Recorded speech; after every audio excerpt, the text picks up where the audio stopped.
Muy bien, vamos a ver ahora algunos ejemplos de cómo aplicar también esas propiedades, las últimas que hemos visto. Y pues vamos a empezar con este. Nos está dando un logaritmo y nos está diciendo que la escribamos como la suma de logaritmos. Entonces nosotros tenemos esa propiedad, ¿verdad? Tenemos la propiedad de que el logaritmo de una multiplicación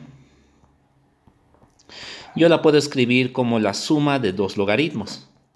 Entonces, según lo que yo necesite, puedo hacerlo para un lado o para otro. O sea, a veces voy a empezar con esto y voy a llegar acá, y en otras ocasiones voy a empezar con esto y tengo que llegar a esto otro. Bueno, entonces vamos a utilizar esa propiedad y van a ver que está bastante sencillo.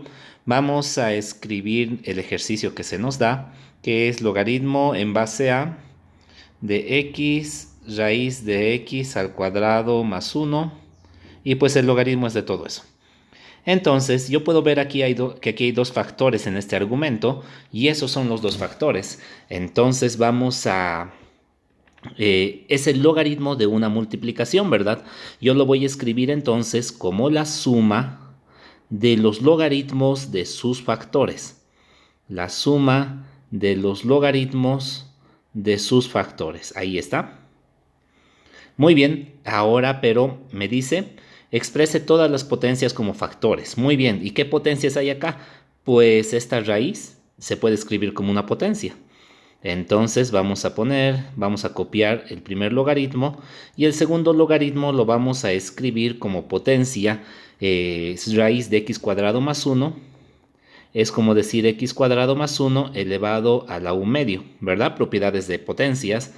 Y hemos visto que también hay una propiedad donde dice que si el argumento está elevado a un exponente, entonces, o sea, logaritmo de una potencia, entonces en ese caso el exponente puede venir a multiplicar al logaritmo. Y lo que me va a quedar va a ser esto. Logaritmo en base a de x más, ahora esto va a venir aquí a multiplicar y me va a quedar aquí simplemente el logaritmo en base a de x cuadrado más 1. Muy bien, ahí está. Ojo, a veces nos confundimos, hay muchas veces que uno se confunde y cree que esto se puede separar en dos logaritmos, o sea, logaritmo de x al cuadrado más logaritmo de 1. No es así. La propiedad que me sirve para separar solamente la puedo aplicar cuando yo tengo el logaritmo de una multiplicación, no cuando tengo el logaritmo de una suma. Entonces, en este caso, pues yo ya no puedo hacer nada. Esta sería la forma de simplificarlo lo más posible y escribirlo tal como el ejercicio me lo pide. Muy bien, vamos a hacer este otro. Nos dice algo muy parecido. Este logaritmo de acá lo vamos a escribir como una diferencia de logaritmos y también vamos a escribir las potencias como factores. Pues lo primero que voy a hacer, voy a copiar logaritmo natural de x cuadrado sobre x menos 1 al cubo. Muy bien, sabiendo que x es mayor a 1. Eso es importante porque si x no fuera mayor a 1, pues de entrada, si x fuera 1, el denominador fuera 0 y no está definido una fracción con denominador 0, por un lado. Y si no fuera mayor a 1, pues podría ser negativo, ¿verdad? Entonces tenemos que cuidar bastante el dominio de un logaritmo. Muy bien, entonces ya teniendo eso claro, vamos a escribir esto. Tenemos el logaritmo de una división, es el logaritmo de todo esto, ¿verdad? Esto lo voy a escribir un poquito más abajo, tal vez así se va a entender mejor. Entonces el logaritmo de una división se puede escribir como el logaritmo, en este caso logaritmo natural, del numerador menos el logaritmo del denominador. ¿Listo? Y ahora los exponentes los voy a escribir como los voy a pasar a que sean factores. Estos exponentes pueden pasar como factores, ¿verdad? Entonces el 2 se va a venir aquí a multiplicar al logaritmo natural de x y el 3 se va a venir aquí a multiplicar al logaritmo natural de x menos 1. Y ahí está. Bastante sencillo. Entonces estas propiedades me sirven para escribir los logaritmos de formas diferentes. También si la tuviera de esta forma, del resultado, lo puedo escribir de la primera forma. Entonces yo tengo que ver qué es lo que voy a necesitar cuando esté resolviendo ecuaciones logarítmicas, que es lo que vamos a ver más adelante. Muy bien, y aquí tenemos un caso más. Lo voy a mover esto un poquito más arriba. Muy bien, ahora sí. Lo mismo, vamos a escribir esto como sumas y restas. Pues, primeramente voy a copiar, como siempre. Entonces voy a tener el logaritmo en base a de x al cuadrado más 1 raíz sobre x al cubo por x más 1 elevado a la cuarta. Muy bien, entonces eso yo lo puedo escribir de esta forma. Primero hay una división, entonces esos son el numerador y denominador, o dividiendo y divisor, que es lo mismo. Entonces una división se puede escribir como la resta de dos logaritmos. El logaritmo del numerador, que sería raíz de x cuadrado más 1, esto, menos el logaritmo del divisor o del denominador, que sería logaritmo de x al cubo por x más 1 a la cuarta. Muy bien, para que aquí no haya alguna confusión, porque podría parecer que es logaritmo de x al cubo nada más y todo eso multiplicado por esto, pues entonces le voy a poner un paréntesis más aquí. Muy bien, así estoy diciendo que el logaritmo, el argumento del logaritmo es todo esto. Vamos a continuar. O lo voy a hacer hacia abajo. Mejor lo hacemos hacia abajo. Siempre pienso que siempre es mejor hacerlo hacia abajo, es más ordenado, aunque a veces por motivos de espacio tenemos que hacerlo de forma horizontal.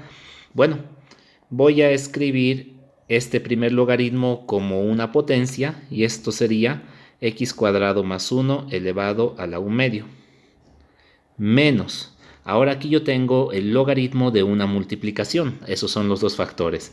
Entonces yo lo puedo escribir como la suma de dos logaritmos. Pero voy a poner aquí un paréntesis y enseguida les digo por qué.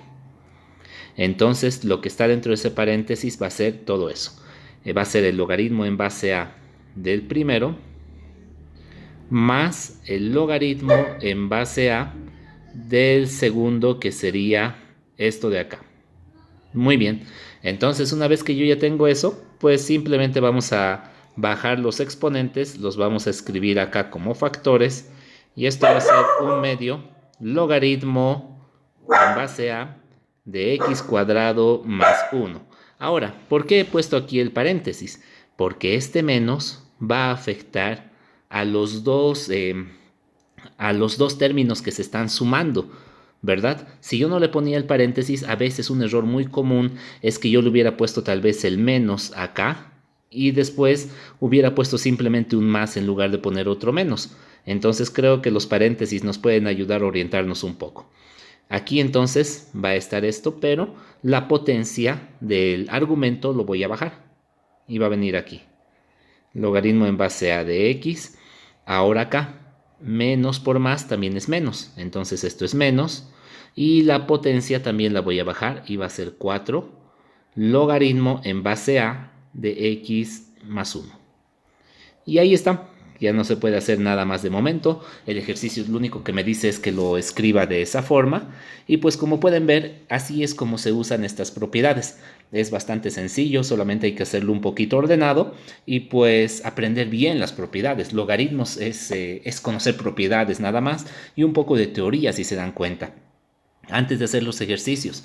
Y hablando de la teoría, creo que algo bastante importante, lo vamos a poner aquí como un pequeño paréntesis, es aclarar lo del dominio. Por ejemplo, si yo tuviera logaritmo en base a de x más logaritmo en base a de x menos 1. Muy bien, entonces yo esto lo puedo escribir, como ya hemos visto, como el logaritmo en base a de la multiplicación, ¿no ve? X por x menos 1. Pero hay que tener un poco de cuidado con el dominio. ¿Por qué? Porque este primer término tiene un dominio, el logaritmo de x en base a, tiene un dominio que va a ser todo x mayor a 0, porque el dominio, el argumento no puede ser nunca negativo, tampoco puede ser 0, ¿verdad? Entonces tiene que ser mayor a 0. Después, este otro, el logaritmo de a en base a de x menos 1, igual, su argumento tiene que ser mayor que 0 y para eso, entonces, x tiene que ser mayor que 1. Entonces, lo vamos a recorrer esto un poquito, lo vamos a hacer un poco más pequeño. Entonces, tenemos que ver esto. Si yo hiciera aquí la recta de los reales, Pues por aquí estaría el 0, por aquí estaría el 1. El primer dominio son todos los números mayores a 0, es decir, todos esos. Y el segundo dominio, todos los números mayores a 1, todos esos. Entonces, ¿cuál sería el dominio de esta función, de ese logaritmo? Pues el dominio sería, como este logaritmo nace de aplicar la propiedad a esos otros dos, pues el dominio de estos dos sería el dominio de este otro. ¿Y cuál es el dominio de esto de aquí arriba? Pues todo valor de x que nos sirva para ambos logaritmos. Por ejemplo, el 1/2 que está por acá me va a servir para este logaritmo de acá, pero no me va a servir para este otro. Entonces los números que me servirían para que ambos logaritmos estén definidos son los números que cumplen con ambas condiciones y sería todo lo que sea de 1 para adelante, pero sin incluir el 1. Entonces el dominio de todo esto sería todo x mayor a 1. Si x fuera menor a 1, entonces esta función ya no está definida. Por más que sirviera para esto, para este ya no serviría. Entonces tiene que servir para ambos. Muy bien, entonces hay que tener un poquito de cuidado siempre con los dominios. Esto es algo a lo que tenemos que prestar especial atención cuando resolvamos ecuaciones logarítmicas y todo eso que ya vamos a ir viendo más adelante. Y bueno, aquí hay unos cuantos ejercicios. Ustedes pueden practicar. Tienen que escribir todos los logaritmos como sumas, diferencias, las potencias le expresan como factores, es decir, lo mismo que ya hemos hecho. Muy bien, ahí lo dejo un poquito más grande para que se lea mejor. Y bueno, suscríbanse, denle un like, apoyen al canal y nos vemos en el siguiente video.